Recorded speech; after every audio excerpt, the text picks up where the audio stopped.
Now that you know how the chess pieces move, it's time to set up the game. Before you put the pieces on, make sure you turn the chessboard so that there's a light square in the bottom right corner. You can remember this as white on the right. The easiest way to start placing the pieces is to place all of the pawns on the second rank for each side. In chess, rank is the word for row. Let's put all of the white pawns on one side of the board and all of the black pawns on the other side. Now let's put the rooks out in the corners. Let's follow that up by putting the knights next to the rooks. We'll soon learn that the knights are placed on the B and G files. In chess, file is the word for column.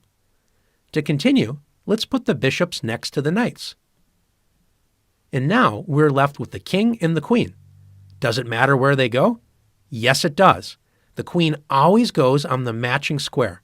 The white queen goes on the light square, and the black queen goes on the dark square.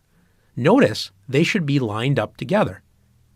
Finally, put the kings on the last empty squares. Now you're ready to play.